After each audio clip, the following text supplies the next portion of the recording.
Hey friend, Colin here from Sumthins Recording, and today I'm going to show you one trick to get keyboards to cut through the mix. We're going to be looking at getting keyboards to cut through the mix today using just EQ, and this is going to help you make sure you can hear your keyboards inside of a denser style track. So we're going to be looking at getting this piano to cut through all these guitars and vocals here today. But before we dive in, if you're ready to go a little bit deeper into the mixing process in its entirety and really start to hone your workflow as an audio engineer, then I have just the thing for you, and it is completely free.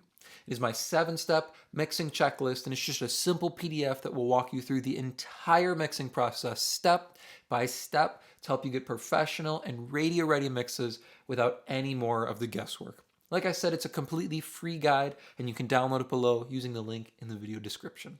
Now let's jump in here and take a look at this track. Let me hit play, of course, so you can kind of hear where this mix is sitting.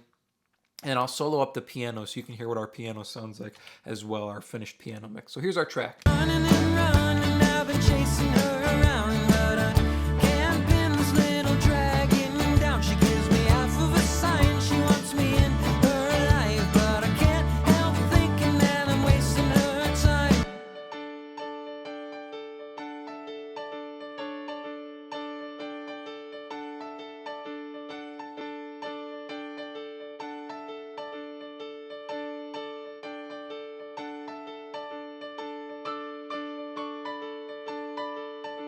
So you can hear it's a very bright sounding piano. It has absolutely no bottom end left in it. And that's kind of our trick here. We're going to look at moving our frequency range around and really focusing in on what matters on the piano, on the keyboard track here, to get it to cut through and to make sure we can hear it in the mix. Because it's kind of this ear candy part, and we want to be able to hear that over these acoustics and electric guitars that we got going on and background vocals. So let's look here at our first EQ. I'll turn off our compressor. We've only got a couple moves going on here on our keyboard. Now, one of the most important moves here is our high-pass filter. What our high-pass filter is going to do is make sure we're not focusing on the low-end energy that we have in this piano. We're going to shift it and make sure our focus is on the mid-range and the top end here. So take a listen without the high-pass filter, and then I'm going to kick it in. We're at 240 hertz, and I've got a 12 dB per octave slope here. So we're going to wipe out everything below about 250 here.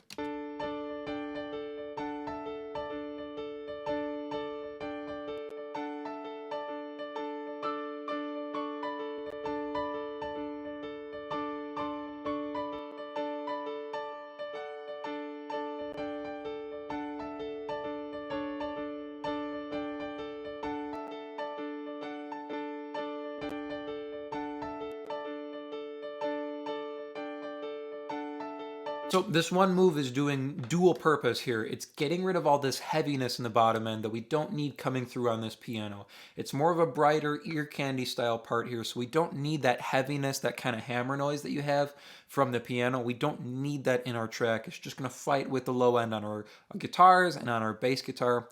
We don't need any of that here on our piano. It's also serving to shift our focus on the piano more towards the top end. So it makes it feel brighter, it makes it feel lighter, so it's going to sit better inside this track. Now our next move here is we're pulling out just a touch of the low mids and mid range here. We're at 544 or 554, excuse me. So reaching up towards the main part of the mid range here. And I'm going to pull out about 2 dB with a wider Q. So just bringing down some of this mid range energy again to shift our focus towards the information we have in the top end here.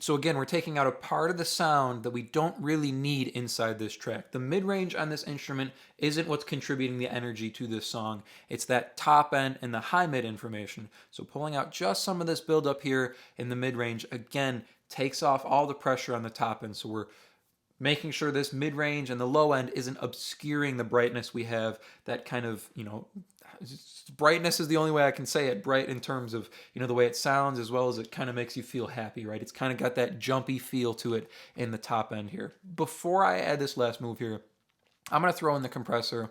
And the compressor you choose can also affect how something cuts through the mix. I like using this 1176 style compressor on piano because it gives me an extra oomph of attack on the front end of the piano transients, which helps it cut through a little bit better. But our main focus here is our EQ. So I'm going to throw this compressor in. Take a listen.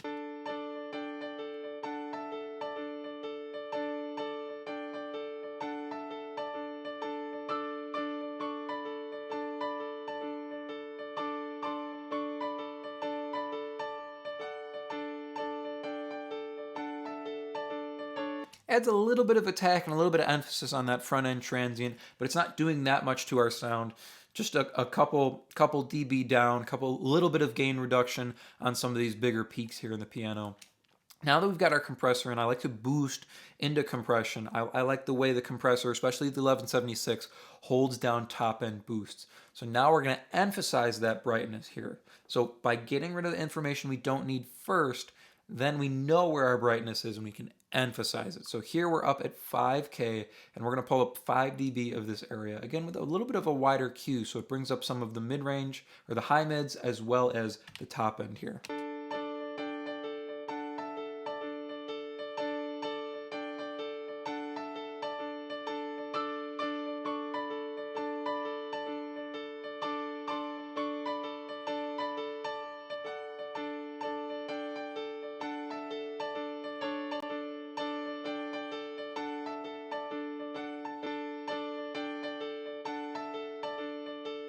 Now this probably feels too much on its own, right? Like that's a huge boost on this piano. It kind of feels unnatural by itself. It's kind of on the edge of being maybe a little bit squeaky in the top end, a little bit pokey. But take a listen here as we fold it back into our track. It sits exactly where we want it to. Running and running, I've been chasing her around, but I can't pin this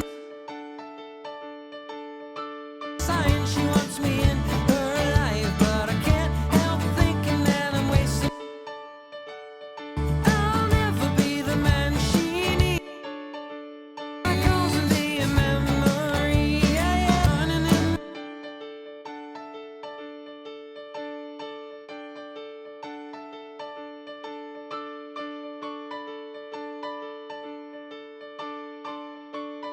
So if you're trying to get a piano or a keyboard track like this to cut through in a mix that has a lot of guitars, a lot of vocals going on, remember your focus is on shifting the frequency range around.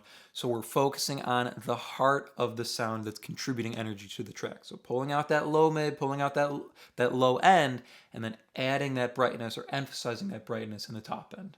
I hope that was helpful for you. As I mentioned at the beginning of the video, if you're ready to take your mixes to the next level and really start dialing in your workflow as an audio engineer, then I have just the tool for you, and it is completely free.